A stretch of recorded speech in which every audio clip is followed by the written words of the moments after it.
Hello बच्चों, आज हम लोग करेंगे हिंदी का ऑब्जेक्टिव क्वेश्चन का रिवीजन बिना ऑप्शन के, जो कि आपके एग्जाम में 100 ऑब्जेक्टिव क्वेश्चन रहेंगे, जिसमें से आपको 50 प्रश्नों का जवाब देना है, यानी OMR फिल करना है। क्या करना है? कितने प्रश्न को बनाना है? 50। तो आज का जो ये वीडियो है ना, इसके द्वारा आप जो है ना बहुत ज्यादा आपको हेल्प होने वाला है। लगभग 10 से 20 क्वेश्चन जो है ना यहाँ से आपको आने वाला है। तो बिना ऑप्शन का हम लोग क्या करेंगे, ये क्वेश्चन का एक क्विज की तरह, यानी हम आपसे पूछेंगे और आपको क्या करना है, इसका जवाब देना है। तो आइए करते हैं शुरुआत। पापत्ती को कौन सा रोग था? पापत्ती को जो रोग था उसका नाम था एक्यूट केस ऑफ मेनिंजाइटिस। क्या नाम था? Very good. हजारी प्रसाद द्विवेदी का जन्म कब हुआ? हजारी प्रसाद द्विवेदी का जन्म हुआ था 1907। Very good. उसके बाद अगला क्वेश्चन है, अच्युत कौन था? लक्ष्मी के बड़े बेटा का नाम क्या था? Very good. गांधी जी का दक्षिण अफ्रीका प्रवास कब से कब तक का था? 1893 से 1914। 1893 से 1914। चलिए अगला क्वेश्चन, नौबत खाने में इबादत साहित्य की कौन सी विधा है? व्यक्ति चित्र है। क्या है? Very good. सीता के बेटे ने सीता को कितने रुपये पहले पूरा प्रश्न सुन लिया करो, ठीक है, तब अच्छा लगेगा ना। सीता के बेटे ने सीता को कितने रुपया महामारी खर्च देने का निर्णय लिया? Very good. मंगू के अलावा उसकी माँ की और कितनी संतानें? 3। अच्छा बताइए तो आगे जो कि एक कवि है, आगे जानते हैं ना, इनका पूरा नाम क्या है? ये पूरे जो है ना आपका 10वीं क्लास का जो ना सबसे बड़े लेखक का नाम है ना, सच्चिदानंद हीरानंद भास्कर। इनका जन्म कब हुआ था? 1911 ईस्वी में। कब हुआ था? हाँ।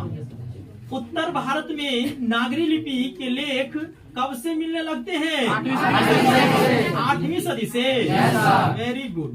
बहादुर पर कितने रुपए की चोरी की? 11 रुपया। चलिए नेक्स्ट, भारत माता कविता में भारत का चित्र कैसा प्रस्तुत किया गया है? क्या है? यथा तथ्य। क्या होगा? चलिए एक अगला क्वेश्चन हम लोग करेंगे। सेन साहब वाला पढ़े हम लोग क्या? ऐसे ही लड़के आगे चलकर गुंडे चोर डाकू बनते हैं। यह पंक्ति किस कहानी की पात्र से लिया गया है? और कहानी का नाम क्या था? चलिए अगला क्वेश्चन, पंडित बिरजू महाराज का जन्म कब हुआ था? 4 फरवरी 1938 ना। नेक्स्ट क्वेश्चन, बानी कब विष के समान हो जाती है? राम नाम के बिना बानी कैसे हो जाती है? इसलिए आप सभी को राम नाम जप लेना चाहिए, है ना? हाँ। अगला, राजस्थान के रचना काल के समय किसका राजकाल था? जहांगीर का। याद हो रहा है क्वेश्चन क्या?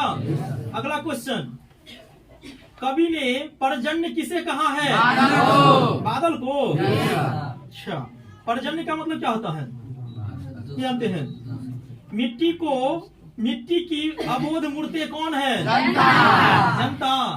होली वाली जनता है ना। आते हैं नेताजी ठग के चले जाते हैं 2 किलो अनाज दे करके, है ना। अगला क्वेश्चन, एक वृक्ष की हत्या पाठ के लेखक कौन है? दही वाली मगम्मा कहानी किस लेखक के द्वारा लिखा गया है? मगम्मा जो दही बेचती थी उसकी बहू का नाम क्या था?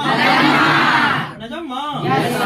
अच्छा, धमाके से देवी जागरण कहाँ हुआ था? गरीब बस्ती में। आपके यहाँ नहीं हुआ था? ढहते विश्वास कहानी के लेखक कौन है? सात कोरी। अच्छा, ढहते विश्वास कहानी का जो है ना अनुवाद हिंदी में किसने किया था? राजेंद्र प्रसाद। लग रहा है तुम लोग एक भी क्वेश्चन गलती नहीं करके आओगे एग्जाम में। हिंदी में पूरा 50 में 50 ऑब्जेक्टिव सही करके आओगे। आना है क्या? तो बोलो ना यस सर। जो करके आएंगे वही यस सर बोल रहे हैं। कितने नंबर लेकर ना हिंदी में? सिर्फ ऑब्जेक्टिव में 50 ना, और सब्जेक्टिव में भी ना। हाँ, टोटल 50 मत लेके चले आना। चलिए अब कुछ हम लोग व्याकरण का क्वेश्चन कर ले। व्याकरण का क्वेश्चन कर ले। बताइए थे हिंदी में स्वर वर्ण कितने हैं? 11। हिंदी में स्वर वर्ण कितने हैं? इतनी जल्दी भूल जाते हो? हिंदी में स्वर वर्ण कितने हैं? आप लोगों को सिर्फ व सिर्फ जो है ना किताब कहानी वाला क्वेश्चन याद है, लेकिन व्याकरण भी याद रखना पड़ेगा। चलो आपके याद होगा, वही क्वेश्चन पूछ के देखते हैं। सीता के बड़े बेटे का नाम क्या था? कैलाश। अच्छा, कैलाश सीता के बड़े बेटा था। आपकी बड़की भौजी का नाम क्या है? राधा। अच्छा, सीता के कितने बेटे थे? तीनों का नाम पता है? बोलो तो।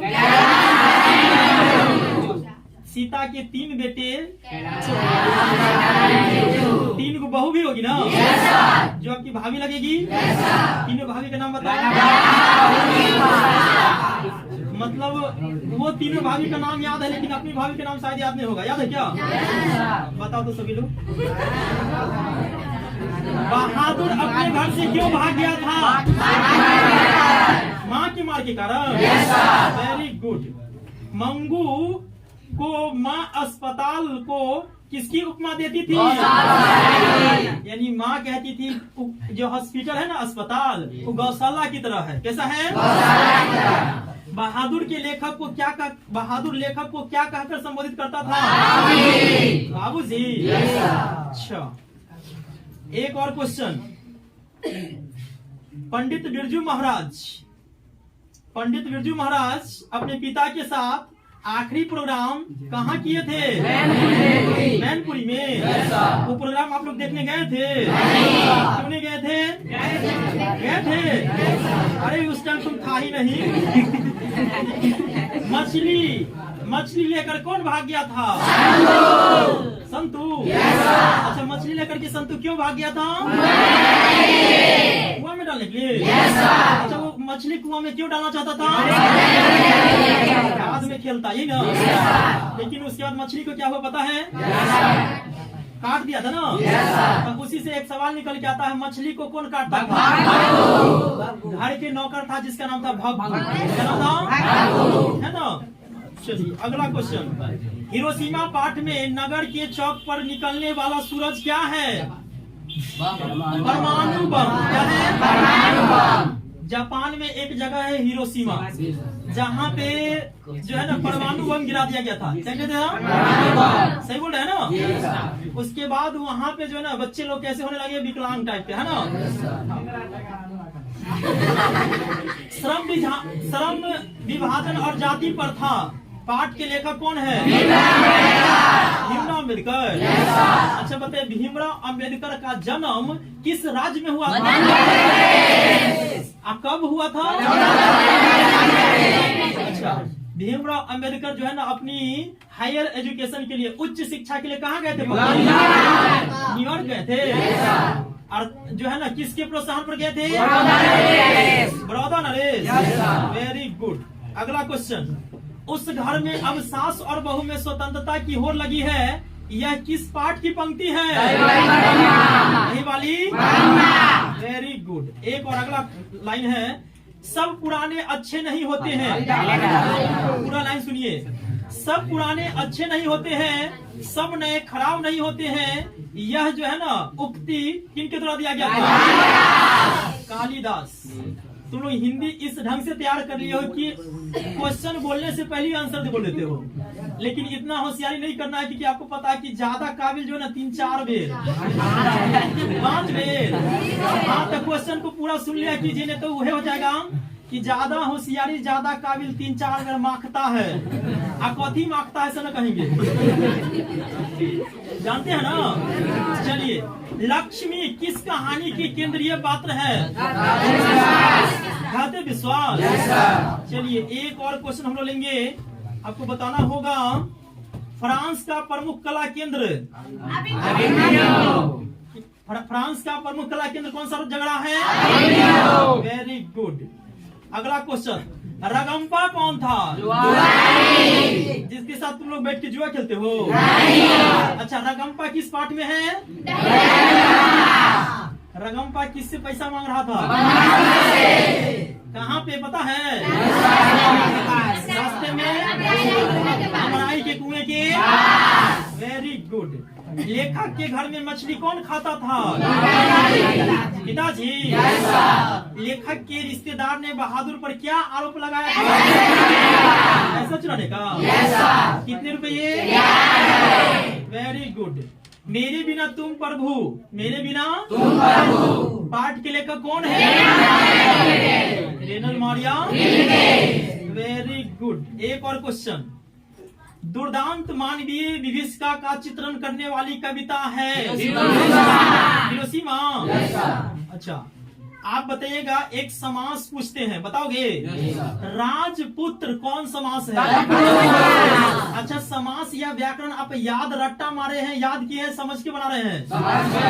राजपुत्र तत्पुरुष समास है। तो राजकन्या कौन समास होगा? तत्पुरुष ही होगा। समास से 2-4 क्वेश्चन आते ही आते अच्छे से क्लियर कर लिए हैं आप लोग।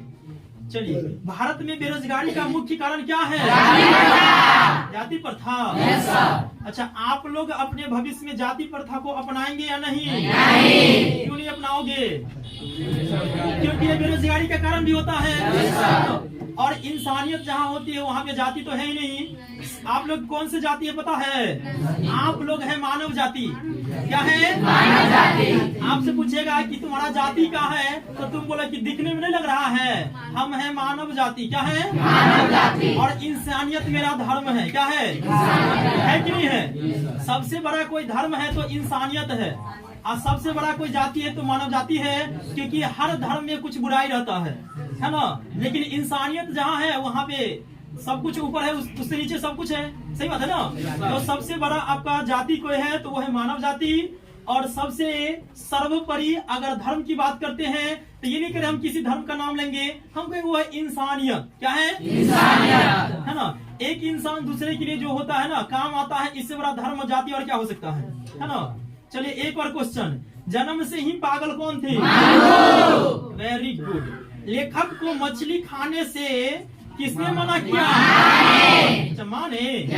पंडित बिरजू महाराज कितने साल के थे तभी उनके पिता का 9.5 वेरी गुड। स्वामी विवेकानंद ने वेदांतियों का वेदांती किसे कहा था? Very good. दही वाली मगम्मा पाठ के लेखक कौन है? श्रीनिवास। अच्छा, रामधारी सिंह दिनकर कौन सा पाठ लिखे थे? जनतंत्र का। चलो एक संज्ञा पूछ लेते हैं।